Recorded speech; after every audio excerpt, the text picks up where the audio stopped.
What's up guys, welcome back to another video. Today's reaction video will be things Americans find annoying about the UK. A little bit different to what I normally do. A lot of my videos have been US based and it's kind of been like what I find weird or what the video finds weird and I've given my opinion. Or yeah, weird, strange, and it's all been banter and you guys have really enjoyed that one. So we're gonna flip it on me a little bit and you guys can throw some banter at me for a change. It's what you guys find weird about the UK. Now I'm gonna go through this video and I'll tell you guys whether it's true or not for one, because potentially the information may be wrong. So I'm going to debunk that for you guys. Let's get straight into it. Hit that like button, I'd really appreciate it. Hit that subscribe button if you're new around here. It would mean a lot to me, and whoever's already subscribed, absolute legends. You guys know who you are. There's so many legends in the comments as well who I see every single video. Thank you so much guys. The interaction support is absolutely amazing. Now, let's see what the UK does weird. I don't think we do anything weird. Well, we definitely do some things weird. But let's see what this guy is saying. We've checked this guy out as well. Check him out. His link will be in the description. Let's get straight into it. Hello, the year has finally come. This year, I can finally apply for my British citizenship. Now, in order to make sure that I blend in smoothly when I apply to that process, I figured it might be a good idea to catch up a bit on a British skill that I'm lacking on.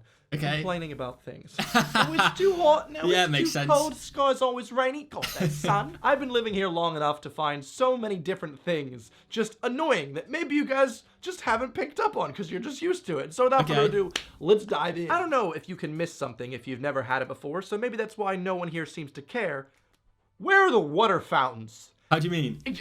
Genuinely, if you've ever visited the UK and you're not British, you might also be like, yeah, seriously, where the heck? I don't know. I mean, I have fountains in Regent's Park. I'm not talking about those fixtures. I'm talking about public buildings. Most every building in the US has multiple water fountains next to the bathroom. You're in a mall, there you go. Right there next to the bathroom, you got yourself a little water fountain. Get a little drinksy. What am I supposed to do in the UK? Shove my mouth into the sink? Because that's what I have to do. It's not fun. Free water. Come on, just put in some more water fountains. I mean, for one, I would recommend not putting your head underneath the sink in any public bathroom. I mean, I imagine it would be okay, but I would not recommend that one bit. Now, I know what water fountains he's talking about now, and we do have them in the gyms. That's the only place I've seen them ever in the UK. Anywhere in the UK, in our gyms. Not every gym has it. Sometimes you got to bring your own water, but a lot of the gyms do. But if you go to a mall, take your own water, man. Pop into a shop, buy your Coke. You don't need free water. I get that you want free water, but if you want it that bad, you can take it with you. But I never noticed many in the US when I was there. Maybe I went in the wrong buildings, but I do remember it being on like high school and stuff like that, like on your movies, like US movies, which we get in the UK. You do notice them. Never had them in our schools or anything, man. It's gonna be a fun vid. It's gonna be a fun 10 vid. Fun 10 out of 10. Fun 10 out of 10. Fountain. Oh. The dad is dead. Now, takeaways are a great, delicious staple in the UK. They do them really, really well. However, the options available for most any fast food, really, really limited. That's going to be a theme throughout this whole video. There's only like a couple options you can really choose from. It's great. And you might be like, what do you mean? We've got lots of options. What do you mean? I don't know why I went for this. What with that accent was. Please don't put that in the citizenship. Bad This accent. is probably Bad me accent. growing up with like 20 different types of burger chain, 20 different types of pizza restaurant, and you know, at this point you just gotta go, I want this burger, that's the only option. I want this pizza, it's the only option. I want option. Now I know you may be thinking, Evan, fewer fast food options means we can eat healthier. Don't lie to me. I've seen what you do with toast, No. with the beans. You know what's beans on toast is stunning. Let me know if you Americans ever had beans on toast, because he seems to not like it. On the takeaway thing, you got a Chinese, Indian. Yeah, you may only have one, potentially two of each. But you've got your options, you've got your burgers, you've got pizzas, so you've got everything you need. You just potentially, if you don't like a place, you're a bit screwed. Weird here? Bacon. It's part of an English breakfast, Oh, a I staple love in this bacon. country. Oh, it's a great breakfast. Yeah. But it's not bacon. Let's not fool ourselves, What do you mean it's not bacon? It's just ham that's been fried in a weird way. You have to use a fork and knife at it. You know, streaky bacon, it's delicious. Rip it, can be chewy, can be crispy. The bacon in the UK, it just ain't bacon. It's ham. It's long ham. Speaking of fork and knife, by the way, British people seem to use that stuff for everything. You know, you go to a burger restaurant, you will genuinely see some guy using a fork and knife on a burger. That's the whole point of the bun. What At a restaurant, yes. What, a fork and knife? I've seen it in pizza restaurants, sure, and I agree. That's also messed up. Yeah. But a burger place? Put the fork down. Also, put the knife down. You don't really need a knife for everything. People in the UK seem to be committing some like weird jujitsu on the fork. They turn the fork upside down. They put things on with the knife. Just calm down. Just use your fork, scoop it in, boom. It's perfect. Life's too short. Put down the knife. I feel like I'm going to have to defend myself on each one of these by pausing. Now, a burger restaurant. there is a lot of people who will. It's quite etiquette because normally you don't really go to a burger restaurant. You go to a restaurant and there's a burger on the menu and then there'll be other stuff. So if you see people eating other stuff with knife and fork, potentially a steak and stuff like that, you don't really want to be picking it up and eating it. I personally do, just because when I go in for a burger, knife and fork, meat flies everywhere, the bun falls apart. Not for me, but some people can do it. So I'm not really too much against that, but I get where it's coming from that. Pizza, always got with the hands. Again, I know people, they use the knife and fork. For me, it's got with the hands. Cut it into your triangles, use your hands. Even I know some people use scissors to cut pizza. Let me know if you're a weirdo like that. And again, if you are, it's only banter, guys. Sounds like I'm talking down a murderer. Don't murder the burger. Now, when it comes to portion sizes, I would prefer if the portion sizes in the UK were a little bit bigger. I mean, I'm not saying like full-on US size. I'm just saying it does feel like because food's so expensive here, I'd like to get a better value out of it. I don't know, sometimes you go to Pizza Express and you're like, cool, I just ate one of those Tesco's finest pizzas that I can get for £2, but it cost me 10 and I could eat another one of them. But on the rare occasion that you do get too much food, you ask a waiter for a doggy box, they look like you got 3 heads. Wow. Well, that's not true. What? Just throw it away. No, that's not true. I have some food left. I want to bring it with me. Why is a doggy box got to be such a weird thing? So many people act like I'm crazy. But also, no, the doggy box is definitely a thing. I've done it so many times because, again, people say the UK portion sizes are small. I don't even fully eat the UK portion sizes, but doggy bags are normal. I don't know what restaurants he's been going to. Maybe he's been to some super posh ones. He's got too much money if he has, which is fair play to him. But yeah, doggy bags is a normal thing in the UK. Chances of me even getting a doggy box are incredibly slim because the fact that waiters just disappear in the UK. You know, once you get your food, you will never see them again. You'll be waiting. That's why they call them waiters, because they make you wait. I guess that's how it makes sense. No, but the one thing that I want, like, as soon as I'm ready, just give me the bill, give me the check. Por favor, please. That's all I want. And yet in the UK, you kind of just sit there for hours waiting for the check. I have to be the token American at every restaurant and group that I have, because we just go, I guess we'll just sit here for 45 minutes waiting for someone to talk to us. And I'm like, hello, I hate to be that guy, but we have things to do. I just don't. I don't get it. People say, oh, I don't want to feel rushed. It's not feeling rushed. Just put it on the table and be like, hey, whenever you're ready, take your time. I was waiting for 5 years. That's what I did. People didn't feel rushed. I got that big money. Just let me go home, please. British people. Again, I disagree with a lot of this video already. Again, it's all subjective and it's your experiences. But I would personally say that yes, they don't put it on your table once you finish. They don't. And they will disappear for some time. If you want to drink while you're eating your food, you have to seek them out instead of them coming to you.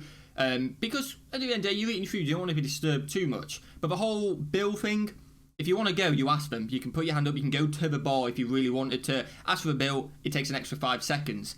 And then they're not interrupting. Yeah, I wouldn't be bothered if they did put it on the table, but I don't have anything against that, you know.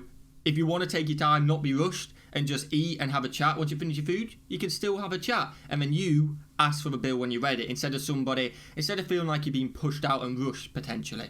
But again, each of their own, doesn't really bother me too much, but it definitely isn't hassle trying to see the waiters, 100%. Let me know your experiences in the comments, guys. People seem to be too polite and reserved to even talk to the waiter and be like, please give us the check, it's been 8 hours. But me, I'm just like, hey, listen, I ain't one of you yet until I get the citizenship, then we'll talk about it. I do think it's funny that when I wrote most of these down, I was like, wow, a lot of these do have to do with food, and that's because I feel like food in the UK is one of the main things that's, you know, a bit lacking, such as diners. Okay. Where are all the diners at? You know, you got we don't have diners, do we? You got Ed's Diner. Horrid. Don't go there. Never been in any of them. There's no real diners. You know, that lovely local place where you can go and get a nice slice of cheesecake, a little carrot cake, a little something, a little ice cream, and that's just desserts. You got the grilled cheese, got everything. You could go to a pub, sure. That's not we go to pubs instead. I don't want no soggy chips, okay? I want a delicious diner. Hopefully this next one everyone can agree with me with. But there's this company, you might have heard of it, called a McDonald's. Yeah. And they have this really cool thing in the US called a McFlurry.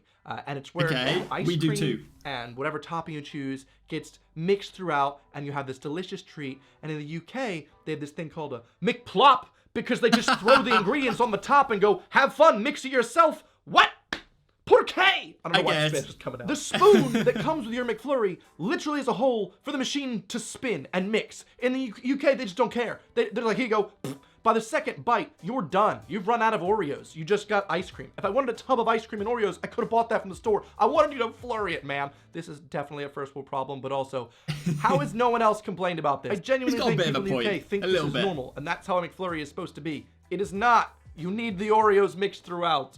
Also, in terms of McDonald's, if you guys could get a McGriddle, that'd be nice. It's one of our favorite pastimes in the US. Eating a McGriddle for breakfast, the best breakfast sandwich. You got sausage, egg, and cheese in between two syrup-infused pancakes. If I blew your mind, you're welcome. Hashtag. I've actually already seen that in my McDonald's versus UK and US review. So it hasn't blown my mind, but check that video out if you haven't seen it already, guys. Bring McGriddle to UK. British drinking culture really is something else. The first time I experienced round culture, oh boy, went out with a group of friends. We're all just having a nice time. My friend was like, hey, I got everyone a drink. And I was like, oh, that was very nice. What a kind gesture that was, sir. Thank you. Thank you very much. Slurp, slurp. Then the next person in 20 minutes is like, hey, I got everyone's next rounds. And I was like, wait a minute.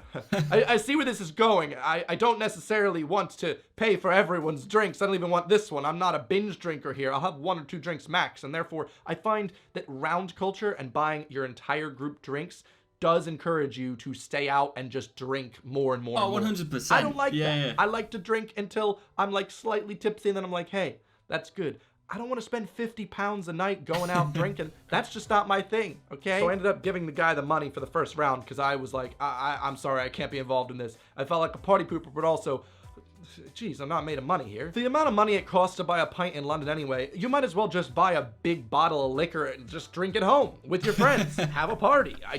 I don't like going out and drinking. It's just too expensive. Again, on that one, it depends. If you're going out with the same group of people, even if you're only having a couple, they may have got the rounds in. The next time you go out, you get the first one in. Even if you're only having a couple again, you get them in, the first one in, pay for everyone's at one time, and then you can have another one, whoever paid next. And every time you go out, you just kind of work it out. Oh, okay, well, I ain't got one for a while. I owe you guys. But it makes sense. If you don't want to be part of it, just say to your mates. I'm sure they'd understand. I don't want to be part of a round. Still drink with you guys.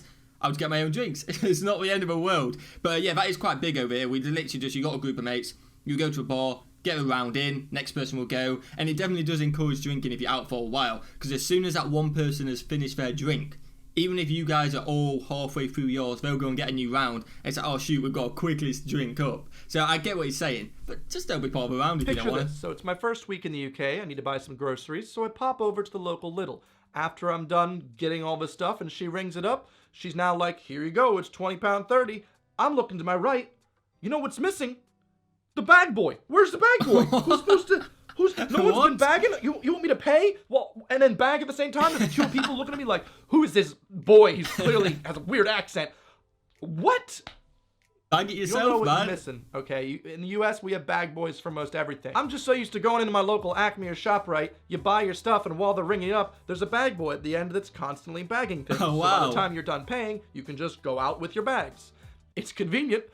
It really is. I'm not saying it's a necessity to have one of these. It's just quite annoying because of the whole queue behind you and everyone's like waiting for you to finish bagging your groceries, but you couldn't bag them because you were trying to find your wallet and pay for things. And it's a mild annoyance, you could say. Like I said, trying to get my citizenship. But when you're still in the shops in the UK, you might find there are no options for you. Do you want toothpaste? How'd you like one of 2 different varieties? Colgate or Colgate Special White? It's a really weird critique to have, but toothpastes and toothbrushes were one of the things I noticed most because I'm so used to having like this entire shelf of different types of toothbrushes for different style mouths and different colors and different age groups and all that type of thing. In the UK, you're like, you've got the brown brush, you've got the red brush. Colgate, that is the only one. We speak Russian, don't know why. I'm not asking for an entire aisle of pizza. That can be reserved for the US. I'm just asking for more than like 2 different brands, maybe. It's like... Well, sometimes you got Oral-B toothpaste. And again, you guys are much bigger than us. You got to remember, your supermarkets are huge compared to us. We don't have all this room to house 50 toothpastes. But on the bag boy thing, I'm a little bit against that as well, because at the end of the day, while they're processing your items, scanning them, you can be bagging. You don't need to look for your wallet. Once he's finished, and then calculating when it'll be that much, that's when you can get your wallet out. You're being productive. While he's putting it through the till, you're bagging. And then while he's finished and he's pressing a button to say, you owe me this much, you're getting your wallet out. I agree with that, but it would be nice for someone else to do it.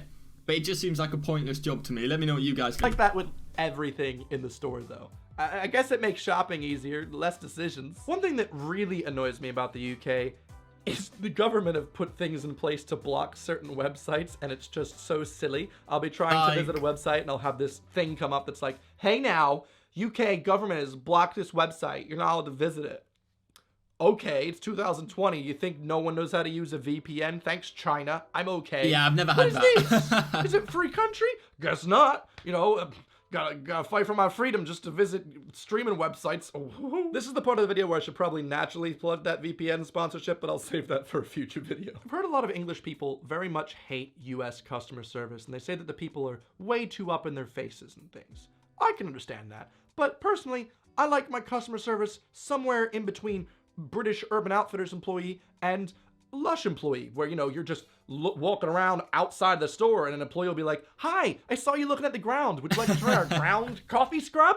Okay, I see where he's going with it. Thank you. You know, but somewhere in the middle. I find that sometimes when I'm shopping, just asking a store associate for some help, she looks like I've just spat in her face and called her mom fat. I haven't done that. Just ask her to do your job, please. Hey, I've worked many different retail jobs, and I was always like, hello, that's me. I'm not being fake. I'm just trying to make a living here. I know I mentioned this in my day in the life video, annotation. We'll quickly just touch on that bit as well. I mean, if you went up and asked someone if they wanted help, they'd help you. I've never experienced someone who works at a shop going, no, I'm not going to help you, or being rude. And sometimes they will. If they notice you really like debating something or looking at it, they will come up and ask you. It's just not constantly, not as soon as you walk in. Again, I ain't got an issue with either. Either way, it's still customer service to me. If I want the help and they're asking me, I'll just ask them. If I don't want the help and they're asking me, I'll just say, no, thank you. It doesn't really bother me, but I get why it can bother some people. A couple weeks ago, but I really wish there were plugs in the bathroom in the UK. It would just be so convenient to be able to plug in my hairdryer or anything else I've got. And I know the excuse that people have made is, well, there's water in the bathroom. Wouldn't that be very dangerous? There's water in the kitchen. There's sinks. Oh, you know what else is dangerous? Electricity in general. Let's just get rid of electricity. See how you sound. Listen, I'm allowed to complain about this. This is my complaining video. Also, something that's really annoying and weird about the UK is a lot of bathrooms I've been in, you pull like a handle from the ceiling to turn the light on, and or sometimes the toilet flush. What type of Wallace and Gromit nonsense is this? Old school bathrooms. Let me have a little witch. That's all I want. A little witch. I do my own sound effect. Now, it is incredibly cold as it is winter, but we all know the UK could use some air conditioning. And by that I mean any building, please. Standard. I'm just used to that, I guess. But it is getting too hot in the summers for British people to go, it's only hot for one day of the year. No. Global warming's happened. We need some air conditioning, please. Somewhere to escape the maddening heat. This one's probably a bit more... Just open a window, man. Just open a window. I get what you mean. Sometimes it can be uncomfortable, though. And you can get aircon in some buildings. If you want it, pay for it, I guess. It's all if you want to pay for it. London-centric, but the Circle Line, I don't really think I have to defend that one. The most annoying thing are those little words that change ever so slightly from how I've spoken my entire life, to the point where I think it's always been this way. I'm now crazy. It's always been pronounced Basil. It hasn't. It hasn't. The other day when I literally heard someone say pigs in blankets, I was like, yep. What? You know, pigs in a blanket? I know there's more than one blanket, but it's pigs in a blanket. Pigs in blankets, what? It freaks me out. It's one of those things where I start to question my own reality. Has it always been that way? Is it just a British thing? And now I just have to always think, no, it's the British that are wrong. And lastly... but I mean, who colonized? Who started it? I'm only messing, guys. You can say it however you want. Again, it doesn't bother me one bit. But yeah, there's been a lot of words like aluminium. You guys call it aluminum. Like, how does that happen? But I completely get it. And you spell it differently, I believe. It's not the end of the world. Everyone knows what you're talking about, so it's not the end of the world one bit, guys. I feel like everyone was waiting for this. Brexit. Wow, what did you do there? Oh, not Brexit, man. This is just my annoyances. I hope I passed the bill. Did I whinge enough to get the citizenship? Please, tell me how I did. And also, if there's other things I've missed out that you're complaining about in the UK, please, let me know. Anyway, thanks for watching. I hope you've enjoyed this whingy little complain video. If you want, I've got other videos surrounding me you can watch or subscribe. Check them out if you want to, guys, and check this guy out if you want to as well. Awesome video. There's definitely a lot of things I disagreed with there. Again, it's all personal preference and what you've experienced in life. Let me know if you guys have got any experiences or any views you have on these topics. I enjoyed the video nonetheless. He gave it a go. And not too bad, to be honest with you. I imagine he's got his British citizenship now, so fair play to him. If you guys have enjoyed this video, hit that like button, subscribe if you're new. Let me know anything else you want me to react to sync along these lines, or any other general or sport reaction. Usually US based, but I'll do anything really. So hit that subscribe button, let me know in the comments, and have a fantastic day, guys. Peace.